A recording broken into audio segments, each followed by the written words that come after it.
Video like जरूर कर लीजिए और ऐसे वीडियो लगातार फ्री में पाने के लिए चैनल को तुरंत सब्सक्राइब कर लीजिए और बेल आइकन को जरूर टैप कर लीजिए ताकि आगे भी सारे वीडियो आपको मिलते रहे। यूट्यूब में फॉलो करते हैं तो प्लीज ये वाला फ्री टेलीग्राम चैनल जरूर ज्वाइन कर लीजिएगा। सारे नोटिफिकेशन सारे अपडेट यहीं पे आते हैं, ध्यान रखिए।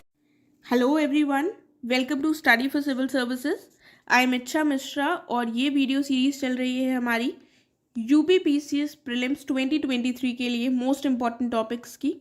और इसमें प्रयास किया जा रहा है कि जो भी इम्पॉर्टेंट टॉपिक्स हैं जिनकी एग्जाम में पूछे जाने की संभावना है उनको होलिस्टिकली कवर किया जाए।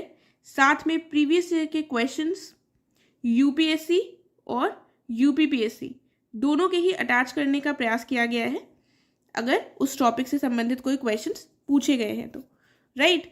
और ये जो हमारी सीरीज़ है ये बाइलिंगुअल है, आप हिंदी मीडियम के हों या इंग्लिश मीडियम के, दोनों लोग ही इससे बेनिफिट ले सकते हैं। अगर आप इसको सही से फॉलो कर रहे होंगे तो डेफिनेटली आपको बहुत कुछ सीखने को मिला होगा। इसको अच्छे से फॉलो कीजिए, प्रीलिम्स में आपको बहुत ज़्यादा हेल्प होगी। एंड इसको स्टार्ट करने से पहले मैं आपको बताना चाहूँगी कि यूपीपीसीएस की कंप्लीट तैयारी करने के लिए पीसीएस, आरओ, एआरओ, बीईओ के लिए हमारे क्रैश कोर्सेज चलाए जा रहे हैं। उसको ज्वाइन करके आप पूरी तैयारी करके सिलेक्शन ले सकते हैं। साथ में यूकेपीएससी, बीपीएससी, एचसीएस जैसे एग्ज़ाम्स के लिए भी हमारे यहाँ पेड कोर्सेज चलाए जा रहे हैं। आप उनको भी ज्वाइन कर सकते हैं और अपना सिलेक्शन प्राप्त कर सकते हैं। इससे संबंधित आपको अधिक जानकारी गिवन नंबर्स पर मिल जाएगी। तो अगर आपको कोई भी जानकारी चाहिए तो आप इन नंबर्स पर कॉन्टैक्ट कर सकते हैं। साथ ही अगर आपने अभी तक फ्री टेलीग्राम चैनल को ज्वाइन नहीं किया है तो तुरंत कर लीजिएगा, क्योंकि चैनल से संबंधित सभी अपडेट्स आपको यहाँ पर ईजिली अवेलेबल होंगे, राइट। तो आइए अब हम देखते हैं हमारे आज के टॉपिक्स क्या हैं। पहला जो टॉपिक है वो है हिस्ट्री का टॉपिक है। सुभाष चंद्र बोस को आज हम डिस्कस करेंगे। इनसे संबंधित जो भी इंपॉर्टेंट चीज़ें हैं उनको हम देखेंगे। देखिए, इसमें हम डिस्कस करेंगे सुभाष चंद्र बोस जी से संबंधित सारे इंपॉर्टेंट पॉइंट्स को जो भी एग्जाम में पूछे जाने की संभावना है, राइट। आपको पता है एक बहुत ही इंपॉर्टेंट लीडर थे और इनका जन्म जो यहाँ पर मैंने नहीं दिया है और एग्जाम में भी नहीं पूछा जाता है, फिर भी मैं आपको बता देती हूँ क्योंकि थोड़ा सा हमें लीडर्स के बारे में, उनका कब जन्म हुआ, कब मृत्यु हुई, पता होना ज़रूरी होता है, राइट। 23 जनवरी 1897 में इनका जन्म हुआ था और ऐसा माना जाता है कि 18 अगस्त 1945 में इनकी मृत्यु हो गई थी प्लेन क्रैश दुर्घटना में, ठीक है। उससे संबंधित काफ़ी सारी कंट्रोवर्सीज हैं कि इनकी मृत्यु हुई थी या नहीं हुई थी, तो उसमें हमको नहीं पढ़ना है, वो हमारे काम की चीज़ नहीं है। जो काम के लिए इम्पॉर्टेंट है प्रीलिम्स के लिए वो हम देखेंगे। इन्होंने इंडियन सिविल सर्विस एग्ज़ाम जो था उसको क्वालिफाई किया था, लेकिन बाद में इन्होंने रिज़ाइन कर दिया था और वापस इंडिया आकर इन्होंने इंडियन नेशनल कांग्रेस ज्वाइन की थी। और उसी समय पर इंडिया में चल रही थी नॉन कोऑपरेशन मूवमेंट, जो कि गांधी जी का पहला मास मूवमेंट था, उसको इन्होंने ज्वाइन किया था। तो यहीं से इनका जो सफ़र है एज अ लीडर वो शुरू होता है, राइट। अब देखते हैं हम यहाँ पर क्या पॉइंट्स लिखे हैं वो देखते हैं। इनको एडवाइस किया गया था गांधी जी के द्वारा कि ये सीआर दास के अंतर्गत कार्य करें, तो सीआर दास को ये अपना गुरु मानते हैं, ठीक है। एडवाइस किसने किया था? गांधी जी ने एडवाइस किया था। तो जब ये नॉन कोऑपरेशन मूवमेंट में पार्टिसिपेट कर रहे थे 1921-22 के लगभग, इनकी पॉलिटिकल गतिविधियों के लिए, राजनीतिक गतिविधियों के लिए इनको जेल भेज दिया गया था। आगे चलकर इन्होंने all Bengal young men's conference यानी कि अखिल बंगाल युवा पुरुष सम्मेलन का भी आयोजन किया था। ये बंगाल को ही बिलोंग करते थे, वहीं पर इनका जन्म हुआ था, ठीक है। तो ये याद रखिएगा। उस समय पर जो बंगाल था उसमें उड़ीसा भी आता था, तो बेसिकली इनका जन्म आज के उड़ीसा में हुआ था लेकिन उस समय के बंगाल में हुआ था, राइट। उसके बाद हम देखते हैं आगे चलकर ये इंडियन नेशनल कांग्रेस के प्रेसिडेंट भी बनते हैं। 1938 में बनते हैं और 1939 में भी इनको चुना जाता है, लेकिन कुछ कारणवश ये इस्तीफा दे देते हैं। उसके बाद हम देखते हैं 1924 में कलकत्ता नगर निगम के मुख्य कार्यकारी अधिकारी के रूप में इनको नियुक्त किया गया था और उसी समय पर सीआर दास को मेयर बनाया गया था। तो कौन से ईयर में ये कलकत्ता नगर निगम में चुने गए थे? एक चीफ एग्जीक्यूटिव ऑफिसर के रूप में 1924 में। आगे चलकर फिर इनको डिपोर्ट कर दिया गया था बर्मा, यानी कि इनको बर्मा भेज दिया गया था इनके क्रांतिकारी आंदोलनों के चलते। उसके बाद हम देखते हैं 1927 आते आते इनको रिलीज कर दिया गया था, वहाँ की जेल से छोड़ दिया गया था। और ये इलेक्ट हुए थे प्रेसिडेंट बंगाल कांग्रेस के, ठीक है, मतलब जो इंडियन नेशनल कांग्रेस का सेक्शन था बंगाल में, वहाँ पर उसके जो लोकल प्रेसिडेंट थे वो चुने गए थे सुभाष चंद्र बोस। जवाहरलाल नेहरू के साथ हमको कई बार कंफ्यूजन हो जाता है कि इनके संबंध अच्छे नहीं थे, लेकिन इनके संबंध इनिशियली बहुत अच्छे थे, बहुत अच्छे दोस्त थे ये लोग। तो इन्होंने जवाहरलाल नेहरू के साथ मिलकर ये जनरल सेक्रेटरी बने थे कांग्रेस के, ठीक है। किसके साथ बने थे? जवाहरलाल नेहरू के साथ मिलकर ये जनरल सेक्रेटरी बने थे कांग्रेस के। और इन्होंने एक किताब लिखी थी, द इंडियन स्ट्रगल। बुक्स से संबंधित भी क्वेश्चंस पूछे जाते हैं, किसने कौन सी किताब लिखी, तो याद रखिएगा द इंडियन स्ट्रगल किसकी किताब है? सुभाष चंद्र बोस की, ठीक है। उसके बाद देखते हैं और पॉइंट्स क्या क्या हैं, ये देख लेते हैं। देखिए, आप जैसे पढ़ रहे हैं तो अगर आप कोई भी चीज़ ईयर वाइज पढ़ेंगे तो आपके सामने एक कहानी टाइप की चलेगी, ठीक है। और जब आप एक कहानी की तरह चीज़ों को पढ़ेंगे तो आपको लर्न नहीं करना पड़ेगा। आपने देखा कि इनका जन्म 1897 में हुआ। उसके बाद हम देखते हैं ये एक इंडियन सिविल सर्वेंट बने, और आगे चलकर 1921-22 के लगभग हम देखते हैं कि ये इंडियन नेशनल कांग्रेस ज्वाइन कर लेते हैं और नॉन कोऑपरेशन मूवमेंट में ये भाग लेते हैं। उसके बाद इनको जेल हो जाती है, राइट। उसके बाद जब ये जेल से निकल कर आते हैं, उसको जेल से छोड़ा जाता है, तो 1924 के लगभग क्या देखते हैं हम? 1924 के लगभग ये कलकत्ता म्यूनिसिपल कॉर्पोरेशन में इनको क्या चुन लिया जाता है? चीफ एग्जीक्यूटिव ऑफिसर, जिसके मेयर होते हैं CR दास, ठीक है। फिर आगे चलकर हम देखते हैं कि इनको बर्मा में डिपोर्ट कर दिया जाता है, जेल भेज दिया जाता है। फिर हम देखते हैं कि 1927 में इनको छोड़ा जाता है, और 1927 में जब इनको छोड़ा जाता है तो ये बंगाल कांग्रेस के प्रेसिडेंट इलेक्ट होते हैं, ठीक है। तो इस तरह से इनकी ज़िंदगी के इवेंट्स चलेंगे। और उसके बाद हम आगे देखते हैं कि इनको जनरल सेक्रेटरी भी बनाया जाता है, किसके साथ? जवाहरलाल नेहरू के साथ मिलाकर, ठीक है। तो ऐसे आपको पता है जितने भी लीडर्स थे उस समय के, नेशनलिस्ट लीडर्स, जितने भी लीडर्स थे, सबको जेल भेज दिया जाता था। तो इस तरह से बीच में ये जेल गए, उसके बाद फिर बाहर निकल कर आए, इन्होंने क्या क्या काम किए, एक कहानी के रूप में अगर आप चीज़ों को लर्न करने का प्रयास करेंगे तो नहीं भूलेंगे, राइट। तो आगे चलकर फिर हम देखते हैं 1938 में इनको कांग्रेस का प्रेसिडेंट चुना जाता है। और जब 1938 में ये कांग्रेस के प्रेसिडेंट चुने जाते हैं तो वो सेशन होता है हमारा हरिपुरा में। कहाँ होता है? हरिपुरा, गुजरात में एक जगह है हरिपुरा, वहाँ पर सेशन होगा 1938 का। और जो 1938 का कांग्रेस का सेशन होगा वो कौन हेड कर रहा है? सुभाष चंद्र बोस हेड कर रहे हैं, ठीक है। तो जगह भी याद रखिएगा, गुजरात में थी, 1938 में इन्होंने हेड किया था। और जब ये हेड कर रहे थे कांग्रेस को, तब इन्होंने नेशनल प्लानिंग कमेटी बनाई थी। क्या बनाई थी? नेशनल प्लानिंग कमेटी, राष्ट्रीय योजना समिति। और आपको मैंने बताया कि इनकी दोस्ती थी जवाहरलाल नेहरू के साथ, और दोनों लोग ही जो थे वो सोशलिस्ट विचारधारा से काफ़ी ज़्यादा प्रभावित थे, ठीक है। तो इसलिए दोनों लोगों के विचार भी हमें मिलते जुलते दिखते हैं। तो इसीलिए इसी क्रम में इन्होंने नेशनल प्लानिंग कमेटी बनाई, और इसका हेड किसको बनाया नेशनल प्लानिंग कमेटी का? पंडित जवाहरलाल नेहरू को। किसको बनाया? पंडित जवाहरलाल नेहरू को। ये क्वेश्चन भी पूछा गया है, तो याद रखिएगा। उसके बाद हम देखते हैं आगे चलकर 1939 में। देखिए, मैं 1939 की थोड़ी आपको कहानी बता देती हूँ। ये वाला जो पॉइंट है इसको हम आगे चलकर देखेंगे, ठीक है।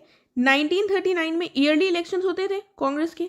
1939 में फिर से इलेक्शंस हुए, और जब फिर से इलेक्शंस हुए तो क्या हुआ? तो 1939 का जो सेशन हुआ कांग्रेस का, ये त्रिपुरी में हुआ, ठीक है। और अब इसमें क्या होना था, इसमें भी 1939 के लिए भी इलेक्शंस हुए कि कौन प्रेसिडेंट चुना जाएगा। 1939 में कौन चुना गया था? सुभाष चंद्र बोस। अगले साल भी प्रत्येक वर्ष होता था, उसी क्रम में अगले साल भी हुए। तो इसमें क्या हुआ, सुभाष चंद्र बोस एक तरफ थे और एक तरफ गांधी जी ने अपना कैंडिडेट उतार दिया था। और गांधी जी के जो कैंडिडेट थे वो कौन थे?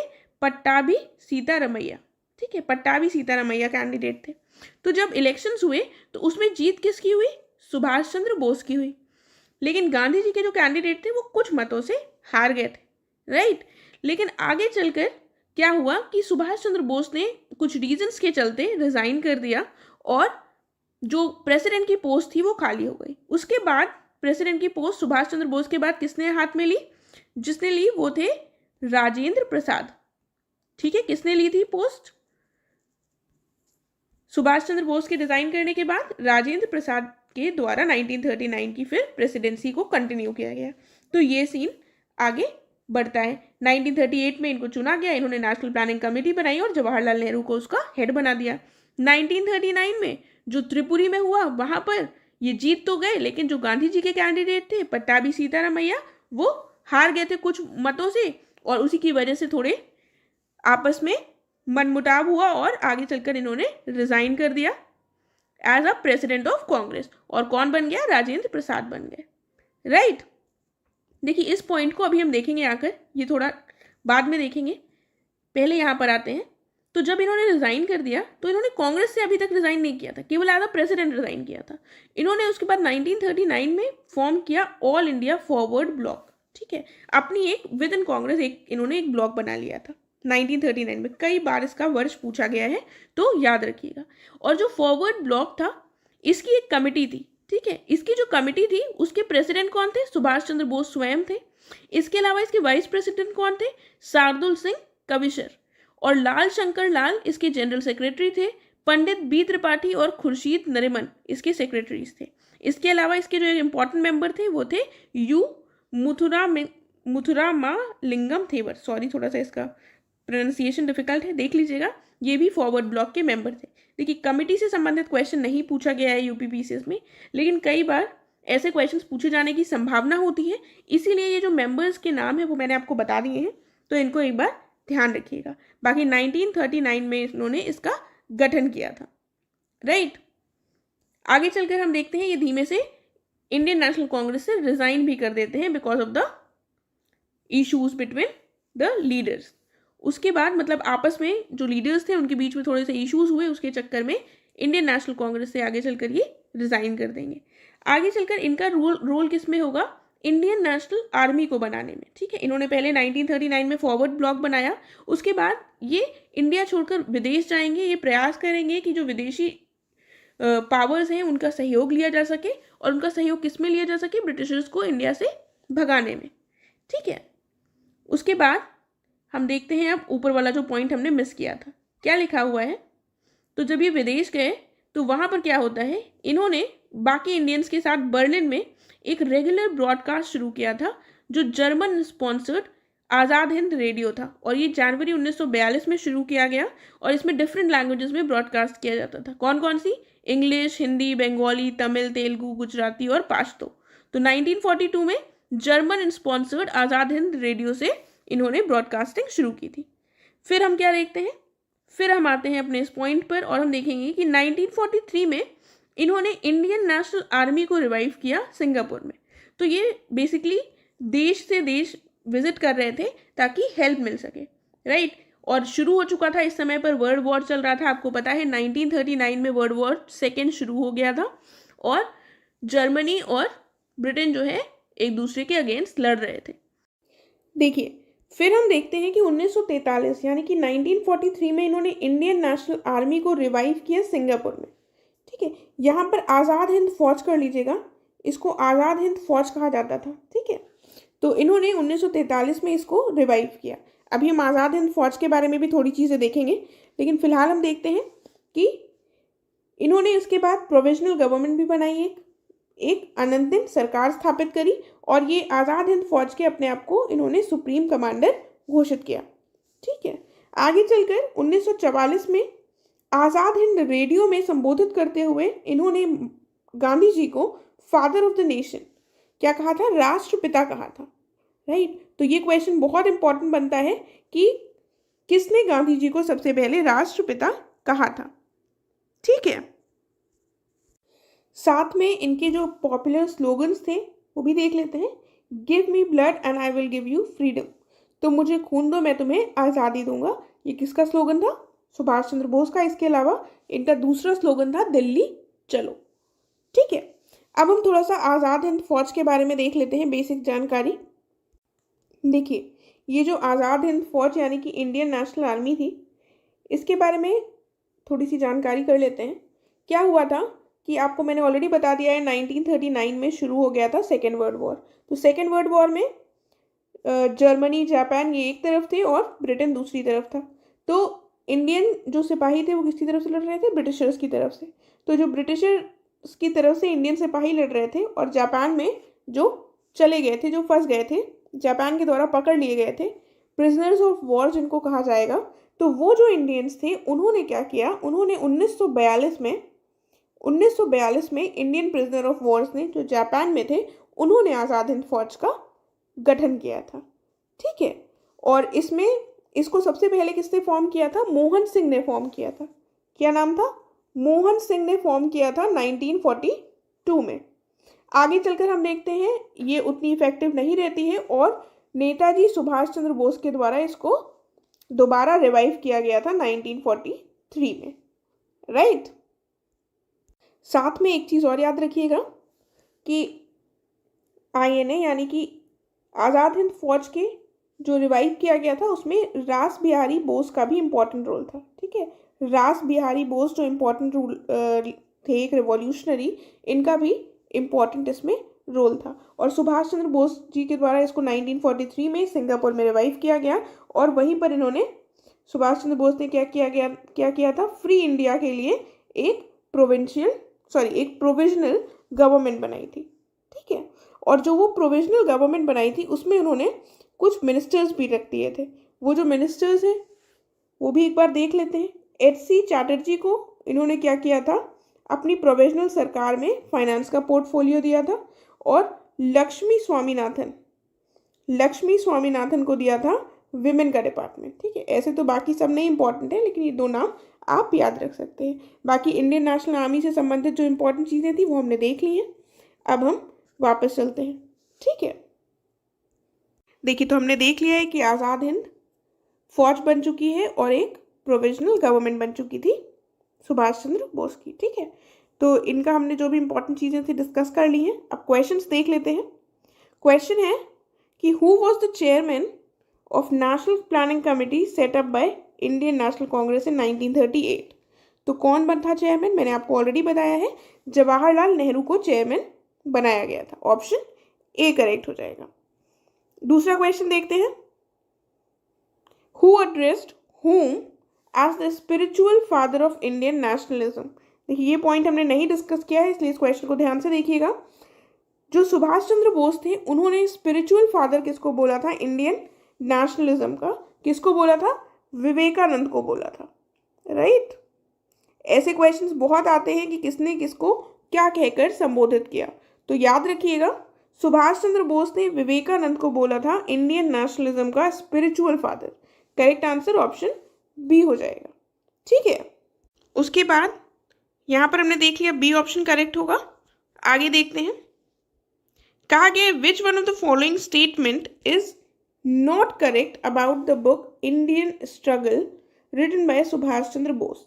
इंडियन स्ट्रगल सुभाष चंद्र बोस के द्वारा लिखी गई थी। 1920 से 42 के टाइम पीरियड की ये किताब है।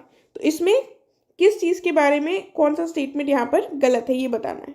तो आपको कोई किताब पढ़ने की ज़रूरत नहीं है, लेकिन अगर आप थोड़ा सा ध्यान लगाएंगे तो आप इसका आंसर दे सकते हैं। पहला लिखा हुआ है, it covers the period of India's struggle for freedom between 1920 to 1942। तो यहाँ पर ये टाइम पीरियड ऑलरेडी दिया हुआ है, तो ये तो हमारा बिल्कुल सही हो गया। इट कंप्राइजेस द हरिपुरा और त्रिपुरी सेशंस जो कांग्रेस के हुए थे। तो ये इंपॉर्टेंट इवेंट्स थे सुभाष चंद्र बोस की लाइफ के, उन्होंने ही किताब लिखी है, तो ये इवेंट्स भी उसमें होंगे। It has the chapter the Gandhi Irwin pact and after. तो उसके बाद चौथा भी देख लेते हैं। It depicts comprehensive history of the peace and movement in India. तो अब आप बताइए, जब 1920 से 42 के बीच में लिखी जाएगी तो पीस एंड हिस्ट्री के बारे में इतना इम्पोर्टेंस नहीं दिया गया होगा। राइट। और बाकी जो इवेंट्स हैं ये काफ़ी इंपॉर्टेंट थे उस टाइम के, तो इनसे संबंधित जो चीज़ें हैं वो इसमें नहीं लिखी गई थी। तो अगर आप थोड़ा सा ध्यान लगाएंगे, थोड़ा सा कॉमन सेंस का यूज़ करेंगे तो ऐसे आंसर्स आप कर सकते हैं। ऑप्शन यहाँ पर डी करेक्ट हो जाएगा। ठीक है। उसके बाद ये गठबंधन है, ये देख लेते हैं। ये अभी रिसेंटली न्यूज़ में था, तो थोड़ा इम्पॉर्टेंट भी है क्योंकि इसका पार्ट है इंडिया, इसलिए इसको देख लेते हैं। एशियन पाम ऑयल अलायंस है ये, एशियाई पाम तेल गठबंधन। ये क्या है? पाम ऑयल क्या है? ये एडिबल ऑयल होता है। तो एडिबल ऑयल इंडस्ट्री एसोसिएशंस के 5 मेजर पाम ऑयल जो इम्पोर्टिंग कंट्रीज़ हैं एशिया की कौन कौन सी? इंडिया, पाकिस्तान, श्रीलंका, बांग्लादेश और नेपाल, ये आपस में मिलकर इस अलायंस का गठन कर रही हैं। पाम ऑयल इंडस्ट्री एसोसिएशंस जो इन 5 देशों के हैं वो मिलकर इसका गठन कर रहे हैं। इसका गोल क्या है कि प्रोटेक्ट किया जा सके, इसका लक्ष्य रखा गया है कि जो ताड़ का तेल है, इसको ताड़ बोलते हैं, जो ताड़ का तेल है इसका उपयोग करने वाले देशों के आर्थिक और जो व्यावसायिक हित है उनकी सुरक्षा की जा सके, उनकी रक्षा की जा सके। और ये भी प्रयास किया गया है इसके द्वारा कि जो भी अपनी नकारात्मक इमेज बन गई है पाम ऑयल की उसको बदला जाए, ठीक है, और ये सुनिश्चित किया जाए कि इसे उच्च गुणवत्ता वाला, किफ़ायती और स्वस्थ वनस्पति तेल के रूप में, स्वस्थ वेजिटेबल ऑयल के रूप में मान्यता दी जाए।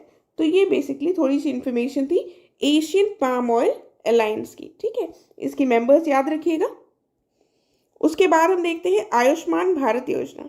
देखिए, गवर्नमेंट स्कीम्स बहुत इंपॉर्टेंट है और आयुष्मान भारत योजना एक काफ़ी इम्पॉर्टेंट स्कीम है, इसीलिए मुझे लगा इसको यहाँ पर डिस्कस करना बहुत इंपॉर्टेंट है, क्योंकि हमको नहीं पता कि एग्जाम में क्या पूछा जा सकता है, राइट। देखिए, 2018 में ये लाई गई थी क्योंकि नेशनल हेल्थ पॉलिसी जो 2017 में आई थी उसने ऐसा रिकमेंड किया था कि यूनिवर्सल हेल्थ एक स्कीम लेकर आनी चाहिए यूनिवर्सल हेल्थ कवरेज के लिए, ठीक है। और एक पॉइंट और याद रखिएगा, इस योजना के 2 कंपोनेंट्स हैं, एक है हेल्थ और वेलनेस सेंटर्स को स्थापित करना और दूसरा है इंश्योरेंस प्रोवाइड करना, ठीक है। तो इंश्योरेंस जो प्रोवाइड किया जाएगा वो 5 लाख तक का किया जाएगा, पर फैमिली में किया जाएगा और फैमिली मेंबर्स की कोई ऐसी कैप निर्धारित नहीं की गई है, राइट। तो ये बेसिक सारी जो इन्फॉर्मेशन इसके लिए ज़रूरत होगी और प्रीलिम्स में पूछी जा सकती है वो सब हमने डिस्कस कर ली है। आगे देखते हैं। देखिए, आपको पता है कि एक हम करंट का टॉपिक डिस्कस करते हैं, लेकिन आज हमने ये जो छोटे छोटे 2 टॉपिक्स देखे हैं वो मोर और लेस करंट अफेयर से ही हमारे संबंधित थे, लेकिन फिर भी एक इम्पॉर्टेंट जो करंट अफेयर का टॉपिक फिलहाल चल रहा है वो है फीफा, जो रिसेंटली अभी हुआ था। तो इससे संबंधित क्वेश्चंस पूछे जाने की संभावना है, तो इससे संबंधित जो भी इम्पोर्टेंट पॉइंट्स है प्रीलिम्स के लिए उनको हम देखेंगे एक बार। ये 4 साल में एक बार होता है, आपको पता है। सबसे पहला कब हुआ था ये सारी चीज़ें भी हमें पता होनी चाहिए। सबसे पहला उरुग्वे में हुआ था, 1930 में हुआ था, और इसको कौन से देश ने जीता था? इसको जीता गया था उरुग्वे के द्वारा ही, ठीक है। ये जो ट्रॉफी कप था जो अवार्ड किया जाता रहा है 1930 से 70 के बीच में, वो जूल्स रिमेट ट्रॉफी थी। ये जूल्स रिमेट ट्रॉफी किसके नाम पर थी? एक फ्रेंच व्यक्ति के नाम पर थी जिन्होंने इस टूर्नामेंट को रिकमेंड किया था, प्रपोज किया था, राइट। लेकिन 1970 के बाद से हम देखते हैं कि फीफा वर्ल्ड कप ट्रॉफी का इस्तेमाल किया जाने लगा है। तो करंट अफेयर्स में फीफा रहा है और ऐसे क्वेश्चंस भी स्पोर्ट्स से पूछे जाते हैं, राइट, ठीक है। इसलिए इनको भी थोड़ा ध्यान से देखिएगा। तो फीफा की थोड़ी जो नॉर्मल जानकारी थी बेसिक वो हमने देख ली। अब फीफा 2020 जो हुआ है ये कतर में हुआ है और काफ़ी ज़्यादा कंट्रोवर्शियल भी रहा है अगर आपने न्यूज़ को फॉलो किया है तो, क्योंकि कहा गया कि कई सारे लेबर्स को जो स्टेडियम था उसको बनाने के में एक्सप्लॉइट किया गया और कई सारे लेबर्स की मृत्यु भी हो गई, ठीक है। तो कतर में हुआ था, याद रखिएगा। फाइनल कौन से देशों के बीच में हुआ था? अर्जेंटीना और फ्रांस। और अगर आप फुटबॉल के फैन है तो आपको पता होगा कौन जीता फाइनल? अर्जेंटीना जीती, जो कि मेसी की टीम है, राइट। और इस टूर्नामेंट के अंतर्गत कुछ अवार्ड्स भी दिए जाते हैं जिनसे भी प्रश्न बन सकता है, तो वो देख लेते हैं। गोल्डन बूट का अवार्ड जो मोस्ट नंबर ऑफ गोल्स जिसने किए हों उस प्लेयर को दिए जाते हैं, तो वो काइलिन एम्बापे को दिया गया जो कि फ्रांस के हैं, ठीक है। गोल्डन ग्लव दिया गया इमिलियानो मार्टिनेज को, ये अर्जेंटीना के हैं। गोल्डन बॉल जो अवार्ड है ये परफॉर्मर ऑफ द टूर्नामेंट को दिया गया और वो कौन थे? लियोनेल मेसी, ये अर्जेंटीना के हैं। उसके बाद यंग प्लेयर का अवार्ड दिया गया है एंजो फर्नांडिस को, ये भी अर्जेंटीना के हैं। और फीफा फेयर प्ले अवार्ड दिया गया है इंग्लैंड को, ठीक है। फीफा फेयर प्ले अवार्ड किसको दिया गया है? इंग्लैंड को दिया गया है। तो ये पॉइंट्स है कुछ, याद रखिएगा। इसके अलावा थोड़े और देख लेते हैं। अल रहला is the first World Cup ball to be made with water-based inks and glues. अल रहला जो थी वो वर्ल्ड कप बॉल यूज़ की गई है और ये पहली ऐसी बॉल है जिसको वाटर बेस्ड इंक्स और ग्लूज से बनाया गया है। तो अल रहला बेसिकली उसका नाम था बॉल का। और इसको क्वार्टर फाइनल्स तक यूज़ किया गया है। उसके बाद अल हिल्म नाम की बॉल को यूज़ किया गया था सेमीफाइनल्स और फाइनल के लिए। और लाइव जो था ये ऑफिशियल मैस्कट था 2022 के फीफा के लिए। ठीक है, तो फीफा से संबंधित जो क्वेश्चन बनने की संभावना है वो हमने देख लिया है। एक चीज़ बस और याद रखिएगा, ये जो 2022 में फीफा हुआ ये 22nd फीफा था। ठीक है, 22nd था। और जो अगला होगा अर्थात हमारा 23rd जो होगा, जो 23rd फीफा वर्ल्ड कप होगा ये 4 साल बाद होगा। कब होगा? 2026 में होगा। और कहाँ पर आयोजित किया जाएगा? कनाडा, मेक्सिको और यूएसए में। ठीक है, CMU में आयोजित किया जाएगा, कनाडा, मेक्सिको और यूएस में। ठीक है, तो ये थोड़ा याद रखिएगा। एंड इसके साथ हमारा ये कंप्लीट हो गया है। अगर आपको कोई भी क्वेरी या क्वेश्चन हो तो आप कमेंट करके पूछ सकते हैं, मैं प्रयास करूंगी उसको रिजॉल्व करने का। अब हम मिलेंगे अपने नेक्स्ट लेक्चर में। Thank you so much.